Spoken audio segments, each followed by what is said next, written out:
Want to sell your business for top dollar? Financial buyers are looking for companies with serious growth potential.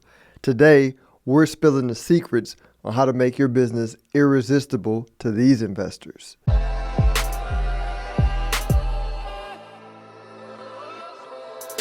We are back with another episode of Wealth Building Made Simple with Allison Rife Martin, CPA. What's going on, Allison?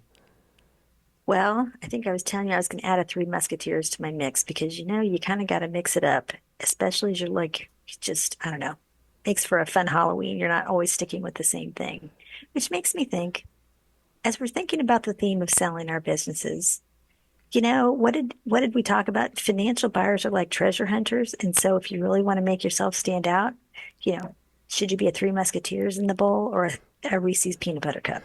You know what? And on that note, I'm gonna throw in one more like random thing before we go down the serious rabbit hole. I realize, you get older and you have your preferences, and I'm perfectly fine with preferences and biases, right? Because I understand mine, and I know that they're just my truth, not the world's truth, right? But one of my preferences that I like is I'm a chocolate snob. Like when people want to offer me like a Snickers or a Three Musketeers, I'm like, that's not even real chocolate. Like, you know, which is real chocolate, and I insult some people, but I'm definitely a chocolate snob. I was going to say, Europeans would say, what is that crap you're serving me? Look, Steve just handed me well, they don't sponsor the podcast, but a chocolate bar it looks good. It's 70% cocoa, dark chocolate. I love dark chocolate. I was gonna say, you're right. I mean, a Reese's peanut butter cup and a Snicker or a Three Musketeers bar, only once in a while. But if you Mm, really want to go for the good stuff, ooh, it's just like what you're talking about, 70% dark. Anyway, I'm with you on that one. So, how can you be a great piece of dark chocolate in a swath of Reese's peanut butter cups and Three Musketeers bars? I think that'll be our great that's a good transition. transition. So, as we've talked about before, how can you stand out? You need to make sure, first off, you can articulate your vision. And that's usually the 30-second commercial. If you can't do it in under 30 seconds, you really don't understand why you went into your business. Some people just fall into it. So thinking, hey, I'll just start a business and, you know, they don't really have a plan. They don't know necessarily what they want to do. And then 20 years later, you're like, nobody wants to buy my business. But if you started at the beginning and thought, 20 years from now, I want to sell it for $1 billion, and here's how I'm going to do it.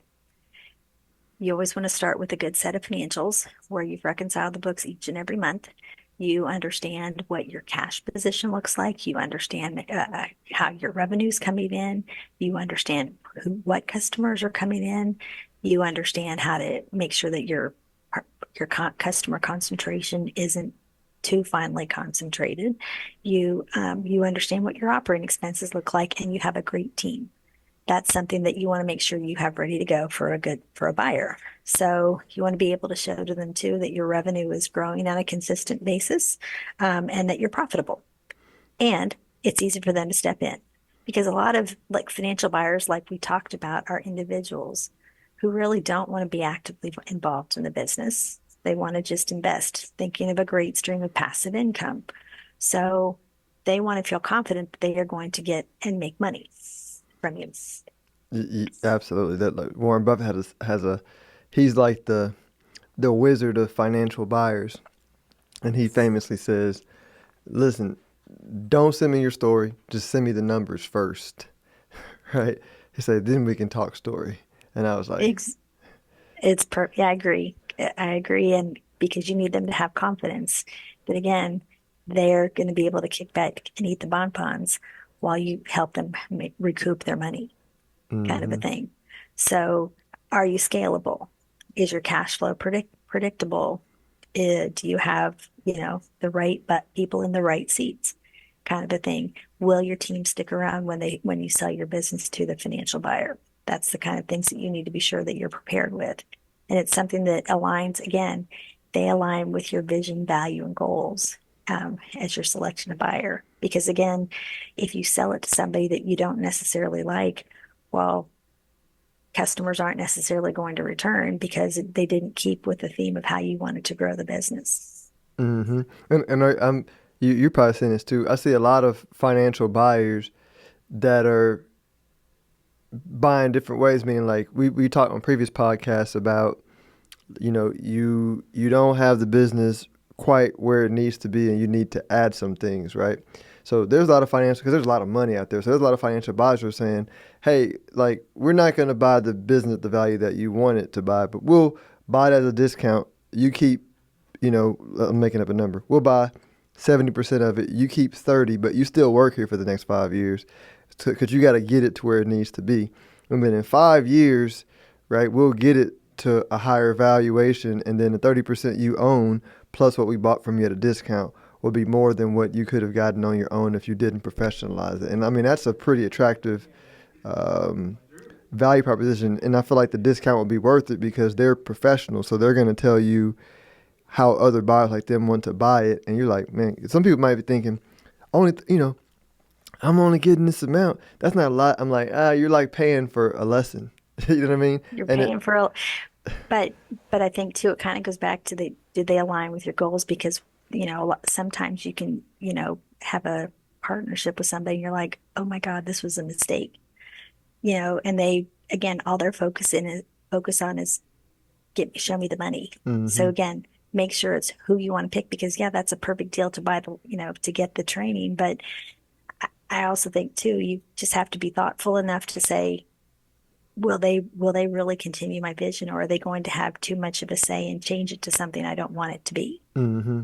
Absolutely, yeah. And that's where self awareness comes in, right? If I feel like you got to know where your strengths are, know where your weaknesses are, be able to stay firm on your principles. And I mean, I feel like you said, people are buying the businesses, and when you're dealing with buyers, they're very confident. But I've found confident people that are making money are reasonable if you're like if you're self-aware and you're firm in what you're firm in, right? But if you're like a pushover and you're not sure, they're gonna bulldoze you and you're not gonna want to do the deal versus staying in conversation and saying, listen, I understand what you want.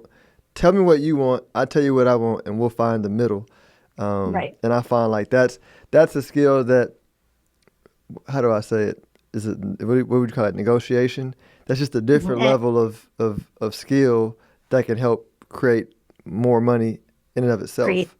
like you were talking about in our last episodes, somebody sold their same business for 10 versus $30 million. How did they do it? Communicate their value. But you can't communicate your value if you don't have the business to back it up. Mm-hmm. So Mm-hmm. that's why it's really important to be sure when you start at the beginning, you've got the competitive advantage, you've got the financials in place, you've got the team in place. That's just, I mean, I know we say that all the time, but it's really true. Mm-hmm.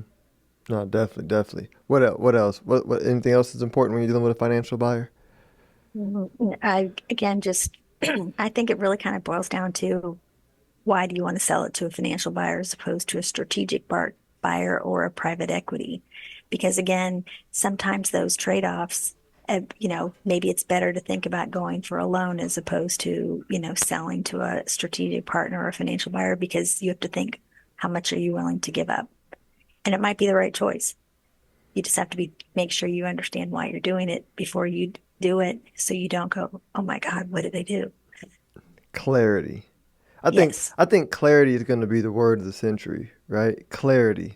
There's so much lack of clarity in the world today. I don't know if it's because I'm 40 and I'm more aware of myself relative to the world, Hmm.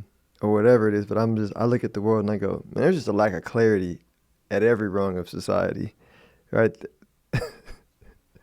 For sure. And then, but the more clear you are in your vision, the easier it is to articulate it and convince people that you're worth 30 million as opposed to 10 million. Absolutely, absolutely. Let everybody know how they can reach you if they want to get more clarity. You can reach me at my website, rifemartincpa.com, or you can email me at info@rifemartinaccounting.com. And I look forward to talking with anybody about this. And I would have to say, Philip, this has been a great topic for this whole entire month. Just thinking about how to get your business ready to sell because this kind of stuff is more is a lot more important than just having a good set of financials. So thanks for a Absolutely. great topic. Oh, thanks for bringing your insights. I hope you have a great week and great Three Musketeers bars. I'll, Thanks again, Philip. all right, you too. Thanks. Philip Washington Jr. is a registered investment advisor. Information presented is for educational purposes only and does not intend to make an offer or solicitation for the sale or purchase of any specific securities, investments, or investment strategies. Investments involve risk and, unless otherwise stated, are not guaranteed. Be sure to first consult with a qualified financial advisor and/or tax professional before implementing any strategy discussed herein. Past performance is not indicative of future performance.